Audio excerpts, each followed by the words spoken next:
look up that with that outside your bedroom window. I think I'm just gonna lay here for a while and look at it. Wow.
I don't know why people leave their trash in campsites.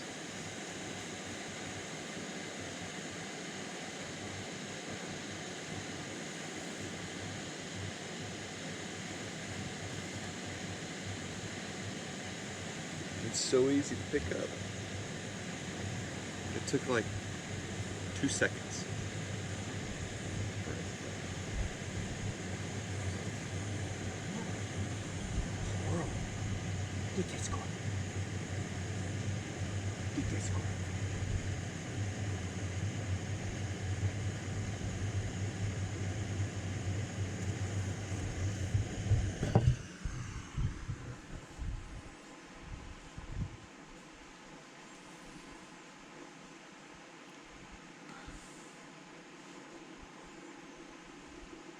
Did you let him get away? This is the way that it always goes, by the way. Oh, we got boiling water.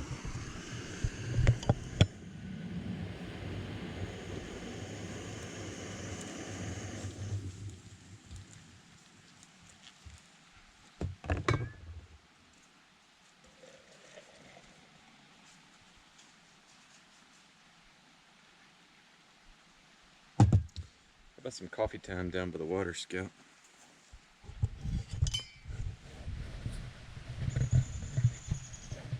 Grab this and the camera and my chair. We'll walk down here by the water and have coffee this morning.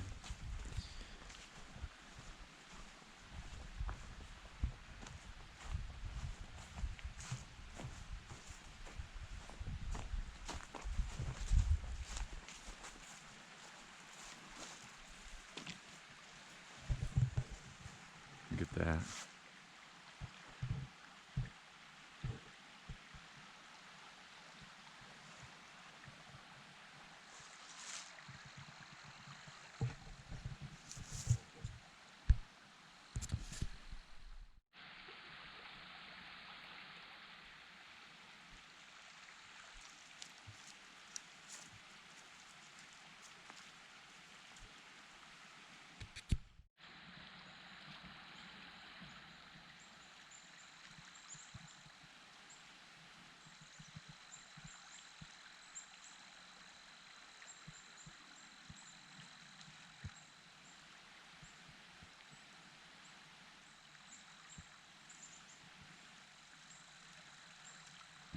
All right, here we go.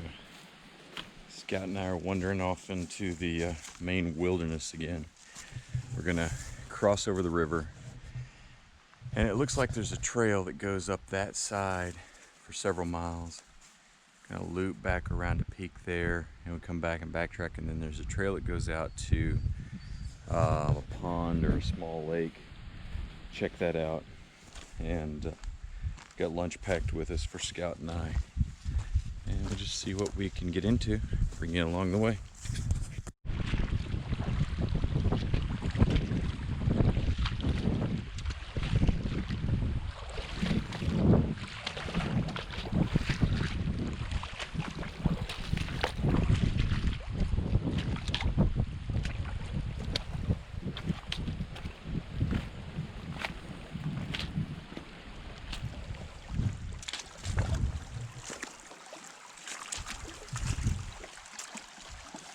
Here comes the old man.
All right, how cool is this? A couple of local Maine hunters here gave me a they call it a ruffed grouse, or a ptarmigan.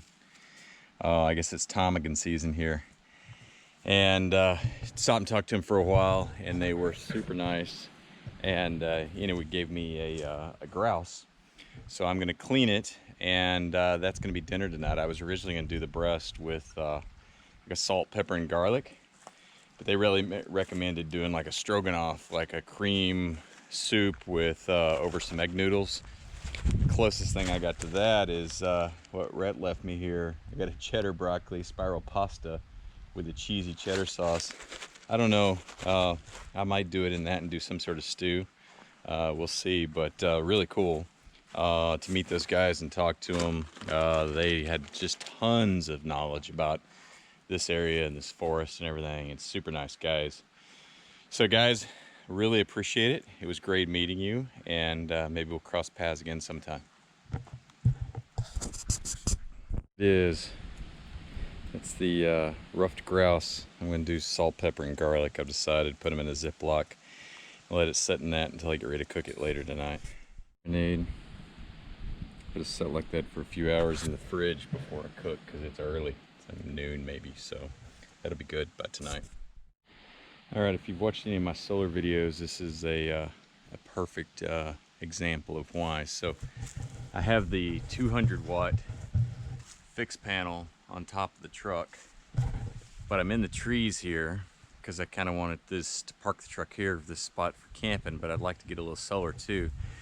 So that's where the solar blanket and having the ability to deploy it out away from the truck comes in really handy, because the truck can sit in the shade and then the solar blanket can be out in the sun. And I'm getting, if you can see that, 30 watts right now. I was getting like 5 with it sitting under the sun, and which is offsetting the current draw of the fridge, because the fridge is currently running. So that means it's putting about 4 amps into the battery right now. And as that sun moves around there, that's going to be in more direct sun. So that should top my battery back off without me having to idle the engine, which is great. So that's, I just thought I'd show you that because it's such a perfect example of why having fixed so it's on all the time, but then occasionally the ability to deploy a remote panel is a pretty cool way to go. So I opened my center console this morning to get the sat phone out to do my call, and there's a mouse looking at me, sitting there looking at me. Apparently he's been in my truck since Wyoming, so he's going on 2 months now. And I'd found a nest under my back seats in the Tundra when I got back from Wyoming, and I cleaned all that out. But I kept finding Scout's dog food in the center console, so I knew he had to be in there. And I was just stunned because I opened it and he's sitting there and he's like, so he's practically domesticated now. There's no fear of me whatsoever. So I'm like, well, what do I do? Reach and grab him by his tail and toss him out or whatever? So by the time I like get my wits about me to get him, he disappears. So he's still in there somewhere. I sit here with the doors open all the time thinking he'll come out, and no such luck. So I hadn't decided. I don't know quite what to do about him. If you had a similar experience, comment down below. I don't want to put poison in there for a couple reasons. One is I don't want to kill him, and then two, if he does eat it and die, it's not going to be in an opportune spot, and so that's going to be a debacle unto itself. Maybe I can get a little live catch cage or something, put it in the Tundra, bait it with some cheese or something, and catch him and set him free again along some river. It's be a great place, although he might find Maine. I don't know, he's used to Wyoming, so he's used to the cold. But Scout and I have a friend. He's been traveling with us for 6-8 weeks. We're gonna have to name him. If you got any good names, comment down below, because at this point he's basically family. I just hope he doesn't eat any wires while I'm in the middle of nowhere and then the truck won't start because he's decided he needs it for his winter nest or something. My God in heaven's name. So the sun has been kind of hit and miss today. I definitely got some charging off of having the blanket out. I'm gonna go ahead and I'm idling the truck right now. I'm gonna idle it for a little while and let the alternator top the battery back up. I've got the jump pack. If it were to get to the point where I couldn't start it, I could jump pack myself, but it's just better for the battery not to let it get that low. So I'll idle the truck here for a little while. The Tundras have a really high output alternator on it, so it'll build up back up pretty quick. And then that'll be that. I gotta figure out what I'm gonna do with the firewood, because we are definitely gonna get rain tonight. Maybe I'll just set it inside the rear crew cab on Scout's bed that he rides on while we're driving, because obviously he and I'll be in the shell, and I don't think it's gonna start raining until midnight. But I want to keep the firewood dry in case later in the trip I do decide that I want to fire. It's too dry here right now, at least before the rain, with all these leaves and with a little bit of wind. I don't feel comfortable starting a fire, but I'll put the wood in, kind of preserve it, so that if opportunity does present itself, we've got dry firewood to work with. So that's the story. It's a little after 4. Starting to think a little bit about dinner. Not in any big hurry. Sitting here watching the banks of the river We got about 2 hours, 15 minutes till sunset. And looks like a good spot for an animal to step out up along there. So I'm kind of sitting back tonight a little bit in the trees here to give things a chance to kind of step out and see what happens. My buddies that gave me the grouse came back by and stopped for a while. He's got a tundra, and a good looking tundra. It was lifted about 2.5 inches on Bilstein shocks, and we chatted about tundras and their reliability for a while, and they showed me some routes on the map to back roads it up towards this town called Jackman, which is still in this area of Maine where all the black bears are. So I think tomorrow, that's my tentative plan, is to start to kind of meander along that way. And then I may try to finish the week. I don't know, we'll see how it's going. I want to definitely come back down the coast before I leave Maine, just because coastal Maine's pretty spectacular. But I'm enjoying the North Woods, and I'm definitely gonna. There's a lot more of this country and this mountain range and these forests up here to explore still. So I'm gonna do that before I venture out of this area too much.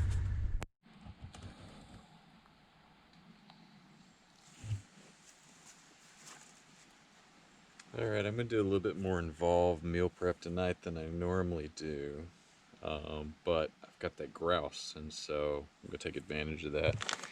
And Rhett left me, the guy said to do it with some sort of like Alfredo sauce and egg noodles. The closest I've got is what Rhett left me, which is this cheddar broccoli spiral pasta with broccoli and a cheesy cheddar sauce. And they said to whiten up the grouse on a skillet with some olive oil and then put it in like a stew. And so you're supposed to boil this in a saucepan, but rather than that, what I'm going to do is I am going to add this to my thermal pot, which you guys see me use all the time.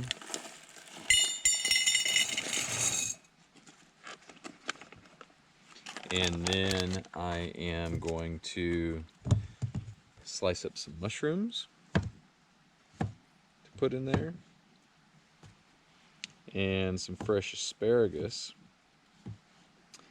And then I'll boil 2 cups of water and set that in the thermal pot and let it do its thing after I saute the grouse and add it in. There's our mushrooms.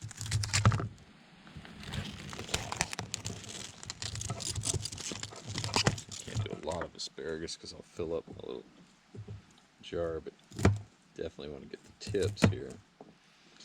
And that boiling water in that thermal pot will slow cook these too. That's probably enough to start there. Earlier, the guys that gave me the grouse stopped back by, and we were chatting a bit. As we're sitting there chatting, kind of a juvenile moose comes just blowing down the road, wide open, crazed look on its face. These guys pulled in behind us and said, hey, we think that moose has brainworms. So apparently moose can get a cerebral parasite. Just makes them nuts. I mean, this moose was acting crazed. And so that's the last thing you want to run into in the woods is a moose that's lost its mind. Because they already don't stop for anything. But you put a worm in their brain, and I think that gets even worse. So I'm going to start working on this grouse and such, and we'll see how we progress from there. Alright, I've been letting this grouse chill out in the fridge with the salt, pepper, and garlic on it. So I'm get it out. And they said slice it into little small pieces.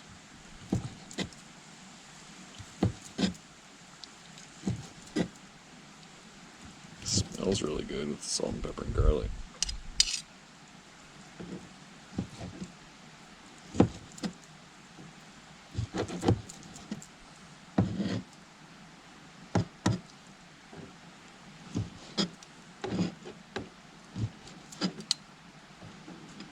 Watch for pieces of lead shot.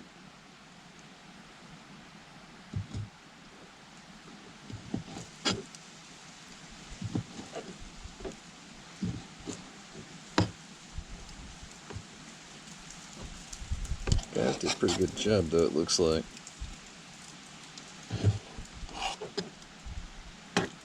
Alright, so I'm going to get a real low heat going here.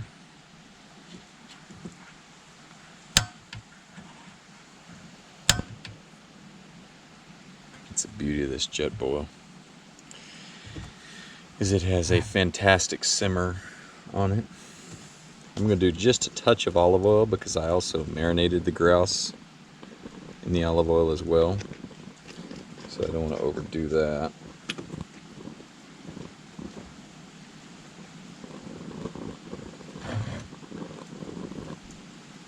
So while that's warming up, I'm going to grab my 2 cups of water. All right, Scout.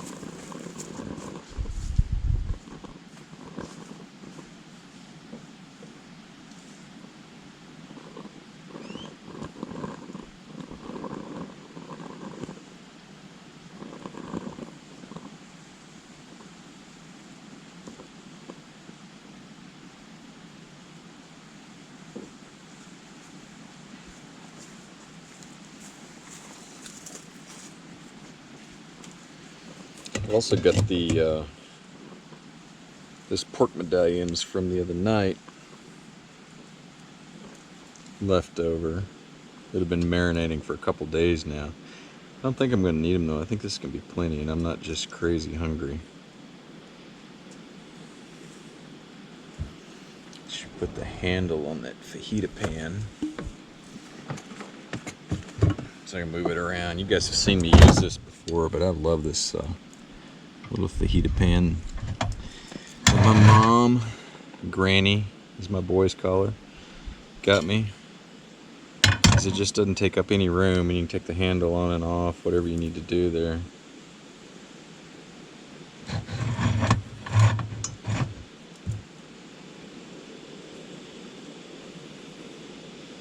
So let that warm up a bit, and I'll check back with you in just a second.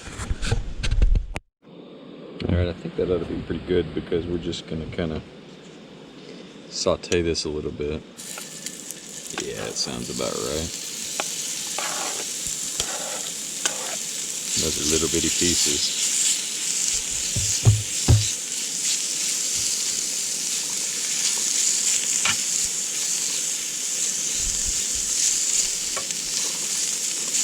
I may hold one piece off to the side and just cook it a little bit longer and eat it like that.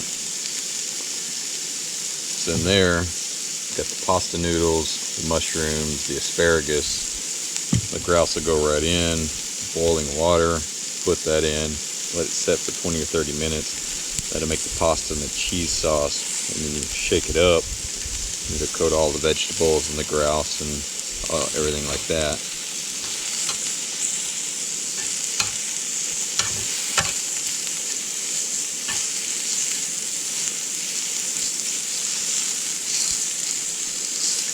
I know a lot of people on YouTube do cook and catch.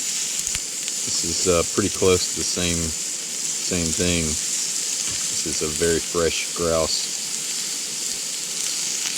as in the last several hours. So this is a Maine style grouse cook and catch.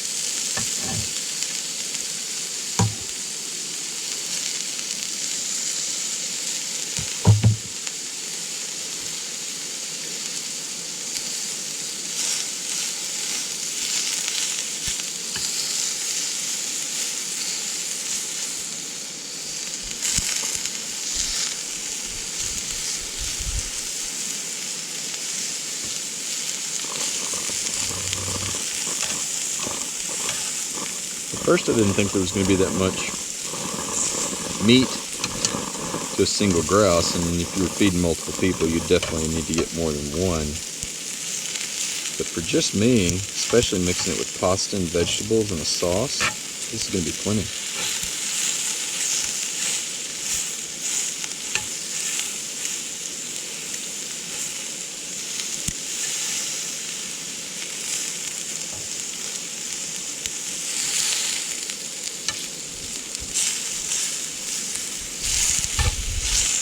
Anybody on the channel normally hunts or cooks grouse, comment down below on how you normally do it.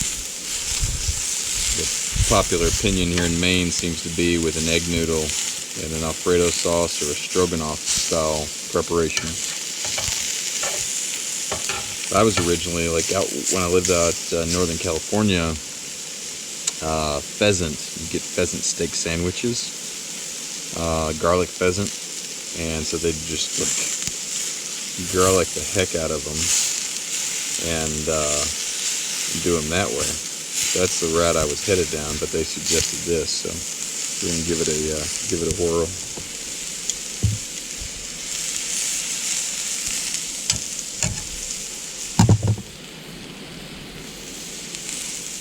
All right, we're gonna call that good on whitening it up. Thermal pot's going to be pretty close to full, but it'll settle down some.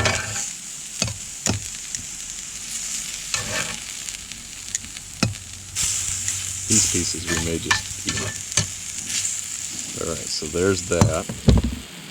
Let's get our water going now. Smashed my thumb in Wyoming and the thumbnail finally came off, if you're wondering why I'm always wearing a band-aid on my thumb. I'm actually kind of glad that it has finally come off, because now I can start the process of healing it.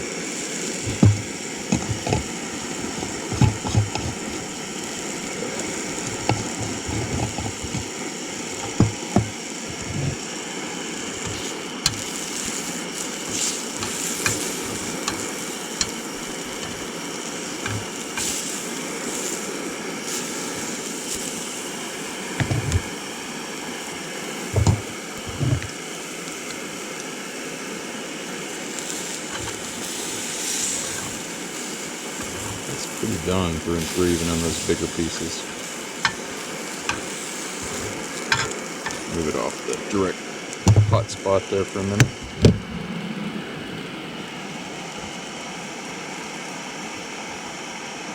So we're not going to get a full 2 cups of water in there, I can already tell. That's 16 ounces, I think a cup is 8. Plus we've got all that stuff. The water will fill most of it, but we might get a cup and a half in there.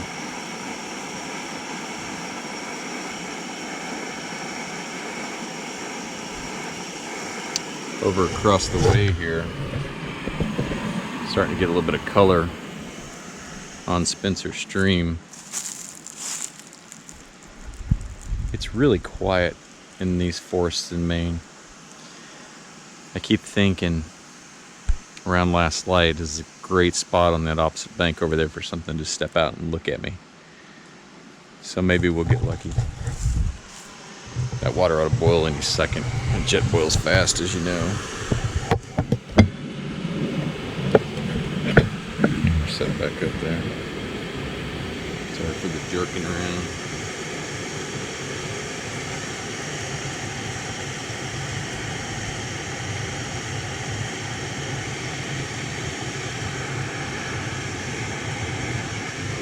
Alright, I can't help myself anymore.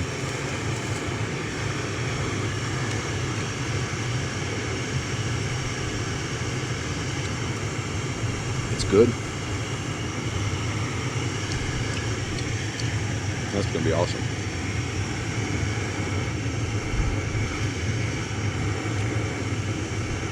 It's a really good meat.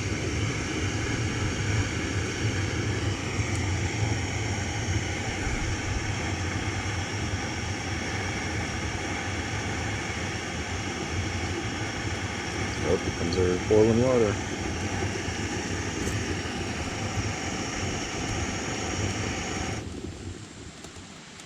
There we go.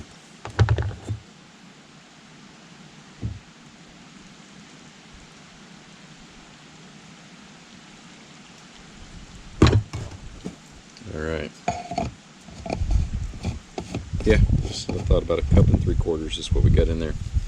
Flip it upside down so this side holds heat better. And I'm gonna eat the rest of the grouse. Let that set for a while, and then we'll inspect our work.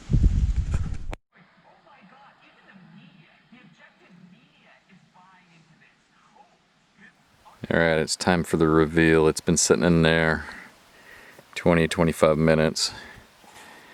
Had to switch cameras here because the GoPro's full. So let me, I'll pause it and open the lid and then show you inside because this camera's too unwieldy to do at the same time. Alright, that's what we look like down inside there. Obviously we'll have to dig down inside, if I can get the focus, to get to the noodles and stuff, but I'm pretty excited to give it a try. Alright, that turned out really good, guys. Thank you so much for the grouse. We've got some noodles in there and a cheese sauce with asparagus, mushrooms, and the grouse. And it turned out, if I could do that with that camera, it turned out really, really well. I'm going to enjoy this and keep looking for an animal over there. Maybe we can catch something peeking out.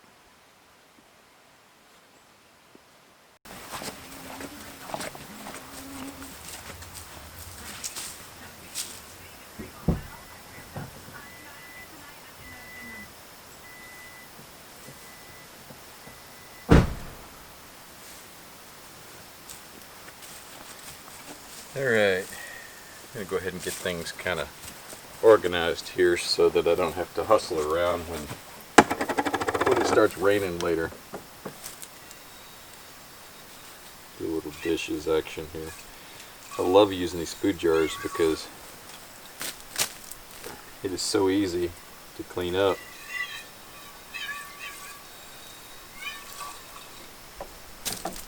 That is essentially it.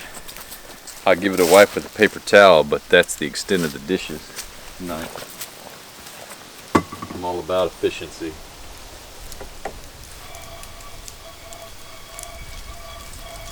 This is primarily how I use the water port. Is for dishes. Occasionally Scout's water, but and it's great for this kind of stuff.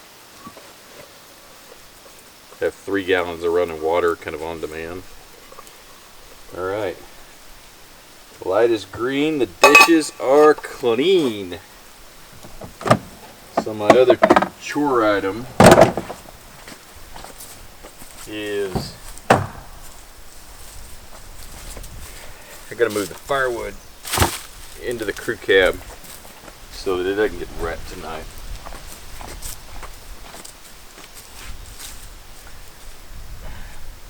Oh, heavy. This is that Filson wax canvas log bag, and it's really great for this kind of stuff. It's a lot of firewood. And then I got a bundle of pine here that Rhett gave me to use for starter. That way all my firewood is dry and up and out of the way. And let's see, put my silverware up.